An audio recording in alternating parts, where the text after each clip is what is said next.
Sometimes I come across things in my research that remind me that, for better or for worse, people have always been the same as they are now, to a certain degree. There have always been raving dickheads who break the social contract, be it through overt rudeness or ignorance, and people have always fantasized about beating the living daylights out of the assholes that cause problems for others. But of course, the other part of the social contract means we can't really go around doing that. Can we? But fiction and comedy often operates as wish fulfillment, as well as a reflection of current times and politics. And I think one of the best early examples of a character that was genuinely dark woke was Everett True, a newspaper comic strip character whose main purpose was to beat the shit out of or scream at the people who piss him off, usually because they have been rude, cruel, or generally bigoted in some way. Or kind of annoying. His violence often puts racists and abusers in their places, while bystanders watch on with glee, relieved that someone has done what they wish they could do. Obviously, every once in a while, Everett True goes viral on social media because the issues he violently rails against are still relevant today, over a century after he was being published. Not everyone can be a hero that punches a Nazi, or even just some benign asshole. But through reading Everett True's comics, we get to experience at least some catharsis. Come learn with me. But first, a word from today's sponsor, Vivaya. I live in Chicago, so needless to say, I'm walking all over the place. And having comfortable, versatile shoes that are quick to get on and off is vital. And you want to have a luxurious looking and feeling shoe that requires absolutely zero maintenance and lasts. Vivaya's shoes caught my eye firstly because they harken to such a cute 1830s style that is perfect for a history lover. I've been walking all over the place in their Margot Mary Janes, and they've seriously been the best. I love the red color with the modern style strap, and they really remind me of the red ballet shoes from one of my favorite films, The Red Shoes. Very retro chic, sustainably balancing fashion and comfort. The Mary Janes are super easy to slip on and off, no fussing with buckles or laces, they just stretch enough for you to get your foot in, and the padded pour-on shock-absorbing insole and the upgraded back heel pillow make them extra comfortable when I'm out and about running errands or even moving things. I also have their white Christina satin sneakerinas, which are also a ballet style, but as a compact foldable sneaker, and they come with both stretchy normal laces and cute ribbon laces, so you can have a more dressy or casual vibe, whatever your heart desires for that particular day.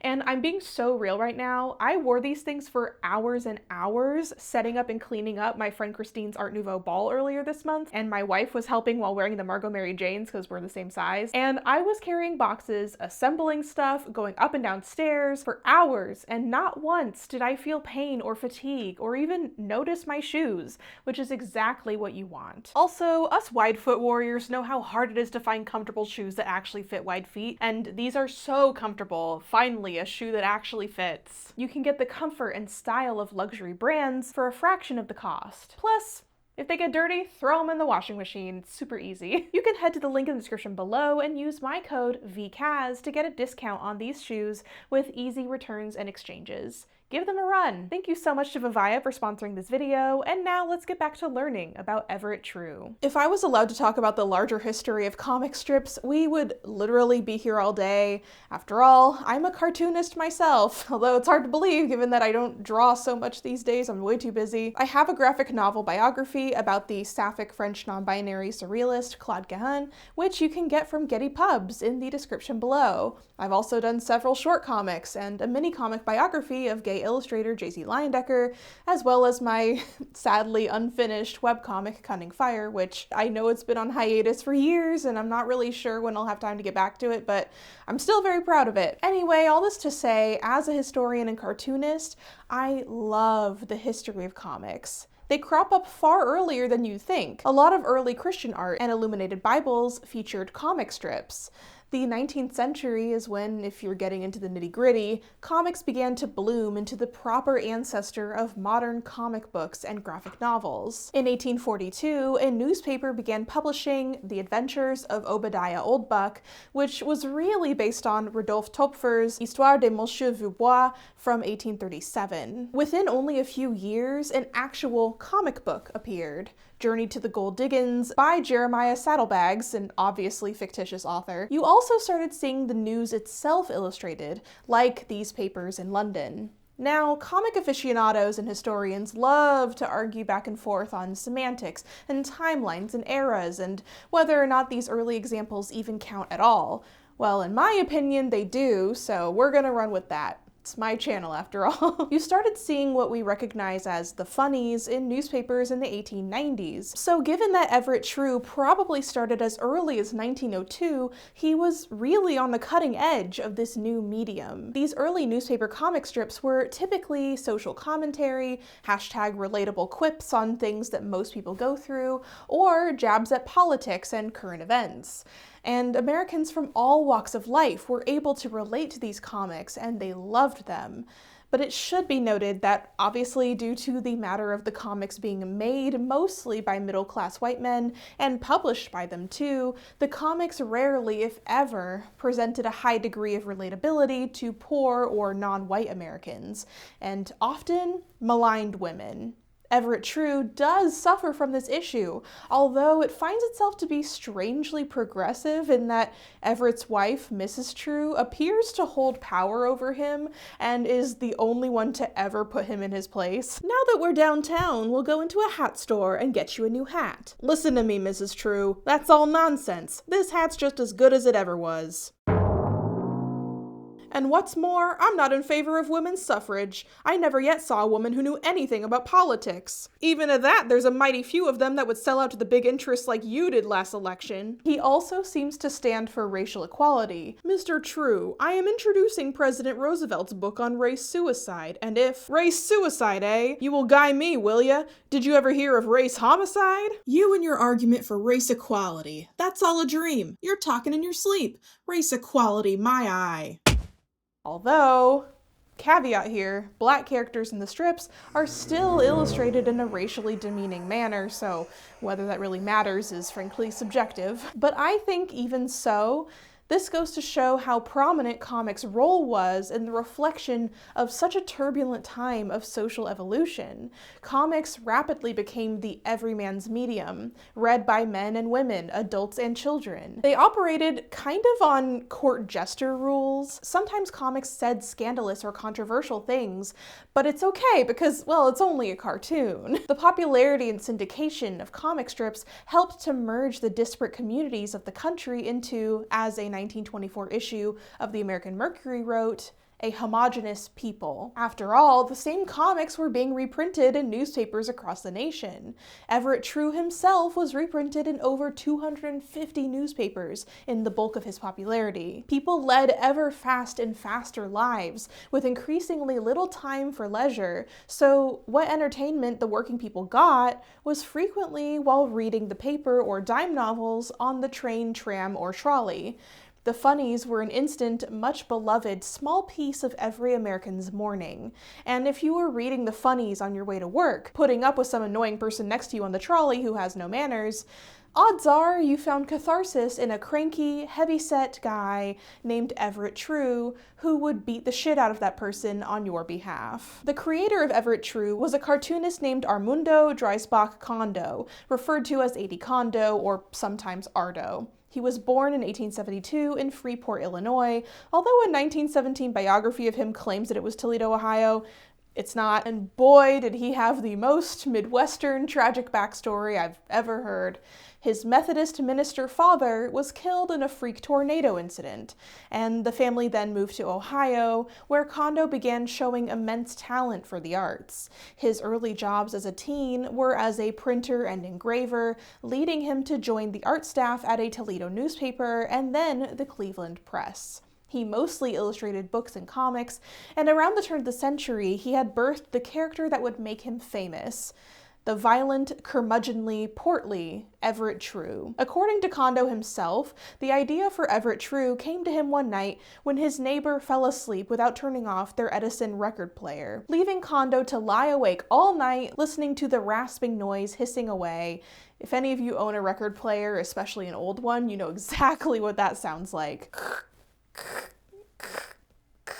It's awful. Nights like this, as many of us can sympathize, can drive you absolutely bonkers, wishing that you could smack some sense into the people responsible. Everett True became the avatar for such wish fulfillment, symbolizing the overblown caricature of our heart's innermost desires. That is, violent vigilante justice upon moderately annoying strangers. That's the main legend anyway. There are a number of other possible origin stories for Everett, but we'll never really fully know exactly what happened. It's probably a mix of all of the above. Nevertheless, the comic was a group effort. Condo illustrated, and a lot of the actual writing, other than being done by him, was also done by J.W. Raper, who may have come up with the name Everett True, and Fred Schaefer. The 1917 article on Condo from the New Orleans States wrote, "Psychologists say each man's hero is his exact opposite. Everett is fat. Condo isn't skinny, but used to be. Everett lets go whenever he is displeased, landing with fists or his umbrella. Condo is long-suffering and never had a fight in his life. He is big-hearted and loves children.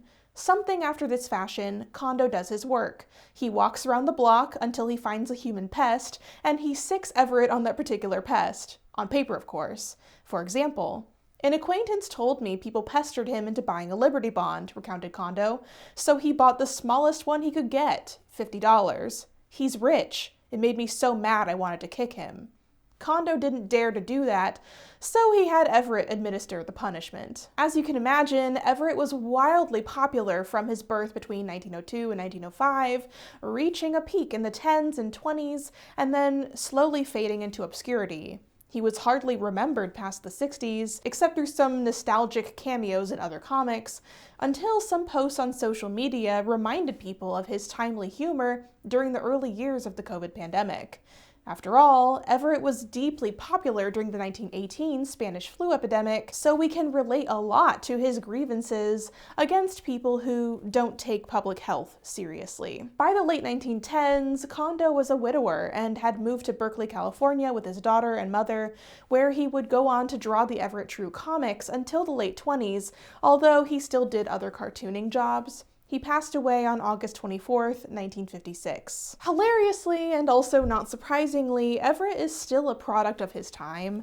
Yeah, he's a clear and interesting example of a surprisingly progressive mindset from an era we associate with abject conservatism. But also, he has a brutal disdain for dandies, fops, fairies, and really most effeminate men. At the very least, he doesn't assault these people. After all, they're not harming him or even really being rude. He just expresses his discomfort or irritation, which I do find interesting and telling in and of itself.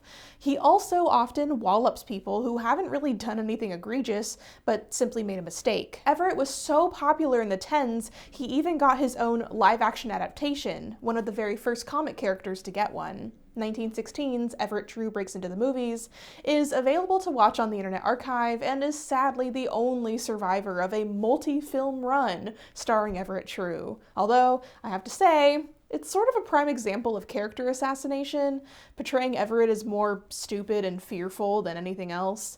I think Everett would beat the living daylights out of whoever made it. But despite the comic's faults, and it does have many, as any historical piece of media does, I find Everett True to be enduring and timely in a really remarkable way. How many things can you think of that are so plainly relatable over a century later? And the proceeds of this morning's contribution will be applied to the Foreign Missions Fund. Mr. Pastor, I noticed Deacon Jones up in front there. It would look a heap sight better if instead of giving his customary fat wad to foreign missions, he would do something to improve conditions in the 4 tenement houses he owns. And I tell you, sir, the United States has monkeyed long enough with Mexico. I'm for war. War! You're for war, eh? Well, I'll give you a little. Fellows that talk like you seldom shoulder a musket. It's kinda tough on our American citizens over in Europe who can't get home on account of the war. Yes, those millionaires are to be pitied. Whenever I think about it, I become so wrought up I can't contain myself. Yes, I know they're killing a lot of people over there in Europe, but just look at the business it'll make in this country. My papa said Santa Claus bringed me this wagon last Christmas because I was an awful good boy. Why, say, kid, they ain't no Santa Claus. Come over here where that child won't see. I want to fracture the concrete knob that you wear your hat on. If you'd hitch that critter a few steps forward, it would be out of the broiling sun. Go and do it, you lazy galoot. You are fined $50 for assaulting an officer. It was worth the money. Any officer that gets abusive to newsboys and peddlers ain't fit for the force. Labor Day parade. Those fellows really think they're... Don't make fun of the people that keep you in silk hats and diamonds. Well, well, well, Mr. True, what brings you to Washington? You bring me here. The voters sent you up here to get action, but all you've done is attend society blowouts and send a few packages of garden seed to the farmers. In the digital age, as we become more and more estranged from community and each other, spend more time than ever alone, and the state of the world has people acting wild and stupid in public day in and day out, it seems we really need Everett True to knock some common sense and manners into people. Lord knows we wish we could. Thank you for learning with me about my favorite comic character of yore, Everett True. I hope you enjoyed this short and sweet video and that you're staying well and taking care of yourself. Don't forget to grab a copy of my graphic novel, Liberated, The Radical Art and Life of Claude Cahun. And until next time, wash thy hands, wear thy mask, and look out for bald men in bowler hats.